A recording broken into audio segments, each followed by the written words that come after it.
In jail, prisoner Beckett is visited by a priest, who is surprised by how relaxed Beckett is considering he'll be executed in a few hours. The priest points out that this may be the last time Beckett could have a proper conversation, so Beckett agrees to share his story.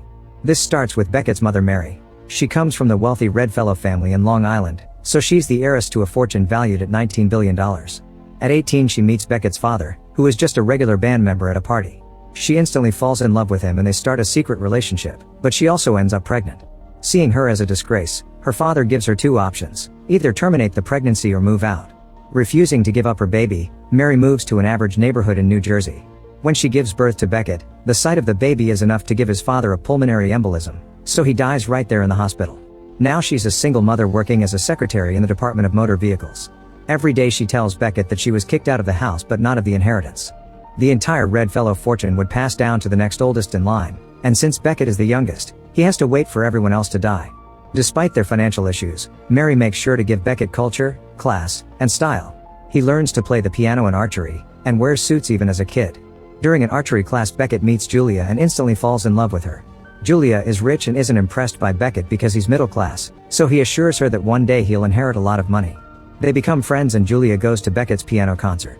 When the lights go out, she holds his hand and even kisses him, but she immediately pulls away when the lights come back on.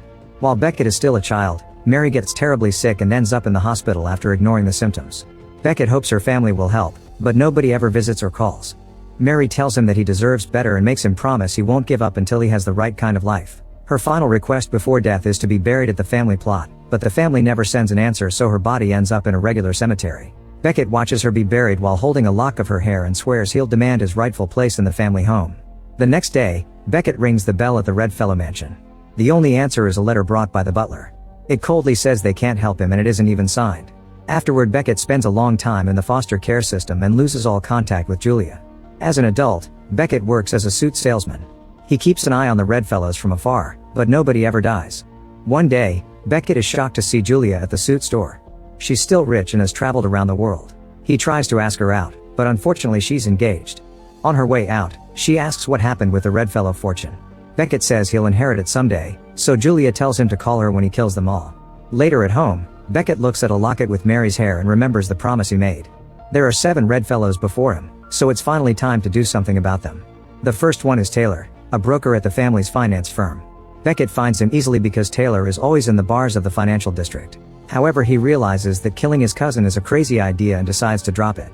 The next day, Beckett's boss announces he'll be transferred to the shipping center because the salesman position will go to his son. Beckett doesn't want to work in a warehouse, so he ends up losing his job instead. This makes something in him finally break. Sometime later, Taylor arrives at a party on a helicopter and throws dollar bills at the guests before jumping into the pool. Beckett easily sneaks into this party because the doors are wide open, and watching Taylor take his jet ski to a yacht gives him an idea. Beckett also gets on a jet ski and goes to the yacht, where Taylor thinks he's an employee. After confirming there's nobody else on the yacht, Beckett waits until Taylor is asleep and ties the anchor to his ankle. There's only 1 second of hesitation before he throws the anchor into the water. At that moment Taylor wakes up, but it's too late. The rope drags him into the sea and drowns him. As Beckett leaves on the jet ski, he realizes that killing really is that easy and gives him a thrill. A few days later, Beckett attends the funeral and meets Taylor's father Warren. When Beckett introduces himself as Mary's son, Warren is shocked and takes him to the bar for a drink. Warren admits Mary was very brave for standing up to their father and apologizes for not helping her. He also feels guilty for Taylor's death since he should have stopped his son's bad habits sooner.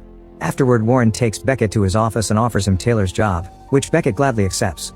For the next few weeks, Beckett learns the chaotic life of a financial office and how the rich make their money. He has to absorb lots of new terms and information, and he realizes this knowledge will help him manage his own fortune later. One night, Beckett is surprised to get a call from Julia, who just got back from her honeymoon. She remembers their last meeting and says he should ask her out again. Beckett does so, only for Julia to turn him down again. But she still hopes to run into each other soon. The next victim is Noah, an artist who spends his days blogging about his work. Beckett watches the videos and notices Noah doesn't know much about art. He can only say his job is to be an artist because he has the family money to live on. One evening, Beckett goes to Noah's art show and pretends to be a huge fan. Once Noah has fallen for it, Beckett also tells him they're cousins. Noah decides to hear his story while he keeps taking pictures around the gallery, repeating more nonsensical stuff about art. After the show, Noah takes Beckett to his apartment and shows him around his workshop. Beckett also meets Noah's secret girlfriend Ruth, and they really hit it off over dinner, discovering that they have a lot in common. When Beckett is about to leave, Ruth invites him to a dinner party they're having on Thursday. When Thursday comes, Beckett and Ruth can't stop sharing glances during dinner. Once everyone is distracted, Beckett pretends to go to the bathroom but actually goes to Noah's workshop. He mixes the chemicals used for photographic developing with a cleaning supply he's already hidden in the apartment to make it look like Noah had an accident while doing his mixing. He also breaks the light bulb and drops a cigarette on the floor. Noah notices that Beckett is taking too long in the bathroom and goes looking for him, so he catches him coming out of the workshop. Beckett pretends he was looking for a picture from the show and Noah is so flattered that he signs it for him. After the party is over, Beckett throws the picture in the trash. He waits in a corner until Ruth finds him and they share a kiss. Meanwhile, Noah enters his workshop and tries to turn on the light. The broken bulb creates a spark that triggers an explosion, instantly killing Noah. On the day of the funeral, Beckett is approached by two FBI agents who take him to a bar for questioning. He tells them about Mary and pretends he's unsure if he could ever inherit the money. The agents explain that when two family members die in a row, the FBI has some protocols to follow, so for now they're just being cautious. 10 months after Taylor's death, Warren makes a toast at work to celebrate that Beckett has his first client. He's very impressed by how fast he learned and gives him his own office. Later, Beckett is surprised to be visited by Julia, who claims she wants a loan because her husband is broke. However, Beckett notices her flirting and doesn't play along because he's thinking about Ruth. Julia doesn't like him like this and leaves, although first she mentions the two deaths and wonders who will be next. She also says that Beckett will make a killing. The next one in the family line is Stephen, a pastor who puts up spiritual shows to manipulate people and get their money claiming it's for God. He's been indicted in 2 countries for money laundering and he sued his former business manager, so he has plenty of enemies.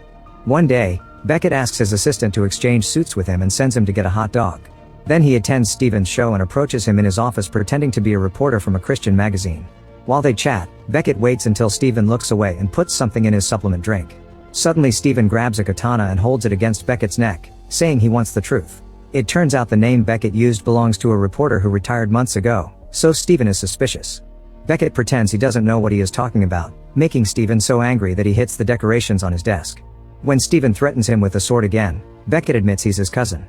Stephen instantly calms down and apologizes, explaining that he thought Beckett was a reporter from another newspaper that has been trying to expose him. Then Stephen takes a sip of his drink and has a heart attack. It's revealed that Stephen took workout supplements that could kill a person if consumed in great quantities, so Beckett added extra to his cup. Since the church doesn't want an investigation, the death is kept quiet. Meanwhile, Beckett keeps meeting with Ruth as friends to give her time. One day, she shares that she had been planning to break up with Noah after the dinner party, so now she feels guilty for not grieving him or missing him. Beckett tells her that it's natural to feel like that, and they agree to have dinner together at his place. In the evening, Beckett goes home and is shocked to find Julia in his living room. She reveals she stole his key when she visited him at the office and complains because she's been ignoring her calls and emails. He refuses to share about his life, so she flirts and gets closer, almost kissing him. At that moment the doorbell rings and Beckett kicks Julia out through the back door.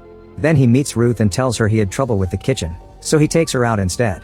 They have a good time at the restaurant and Ruth talks about her goals in life, saying humans aren't taught to dream small. During the next weeks, Beckett realizes that his life is pretty good. He has a great job, lots of friends at work, and a growing romance. However, giving up now would feel like a waste.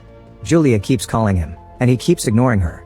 The next one in the family line is Cassandra, who is known for adopting 11 kids from 11 different countries. She looks like a loving mother on the news, but in private the servants do all the work and she doesn't pay attention to the children. After hearing about the 3 deaths, she installs a laser-based security system in her 4 houses. However, every Tuesday she goes to a spa, where there's no security. One afternoon, Beckett manages to sneak into the spa and pretends to be an employee. He offers Cassandra a free teeth whitening service, and she puts the device in her mouth without hesitation. She dies because Beckett put carbamide peroxide on the device, which is so close to the agent found in teeth whiteners that the police think she bought an off-brand product during her last adoption trip. The next victim is MacArthur, who owns half the National Air and Space Museum and is making plans to go to the moon.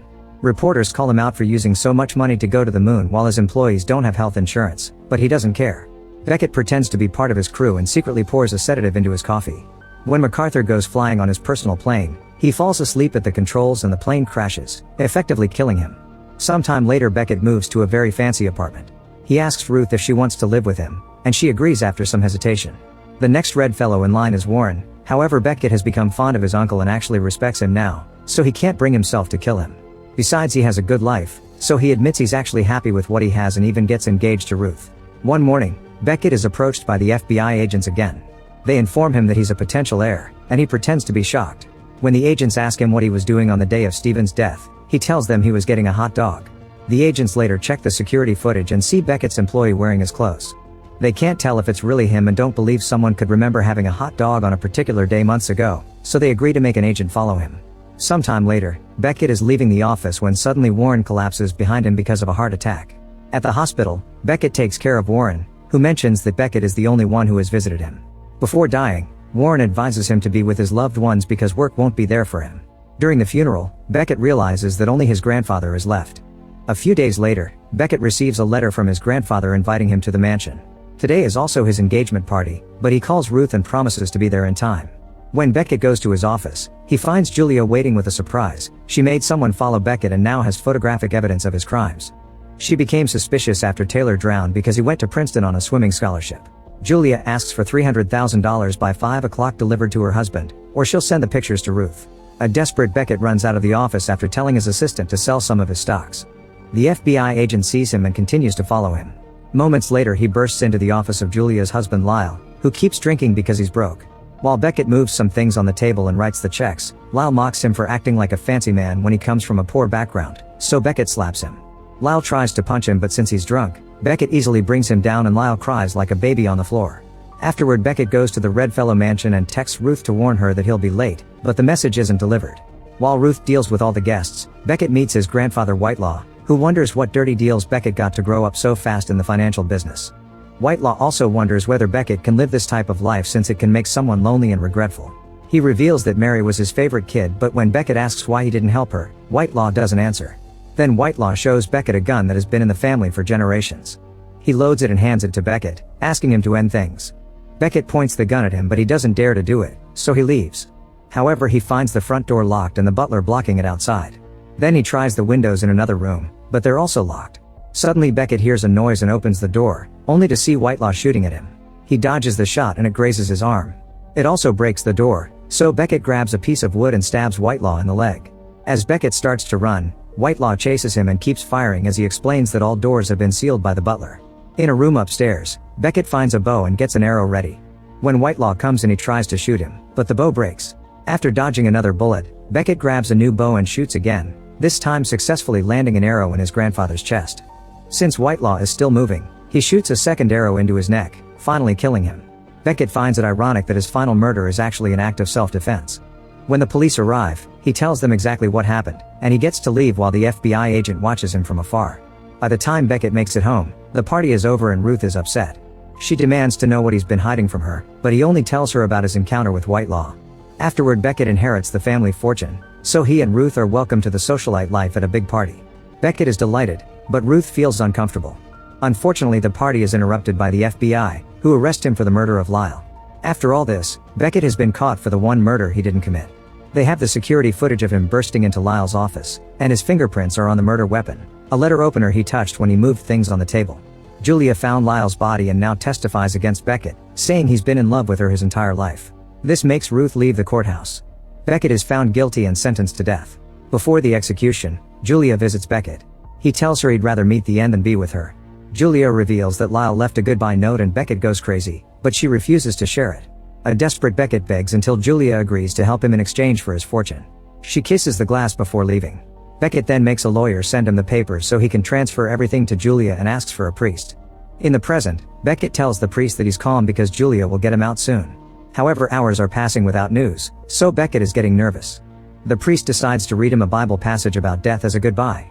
Thankfully, he's interrupted when a guard announces that Beckett is now free. While the cops show the press the note left by Lyle, Beckett leaves the prison and finds Ruth waiting for him. She gives him the locket with his mother's hair before driving away. Nearby, Julia is also waiting, so Beckett leaves with her. He will live with her in the big mansion while the priest has to keep the story secret because of the rules of confession. Make sure to subscribe and turn on notifications so you can watch more videos like this. Thanks for watching.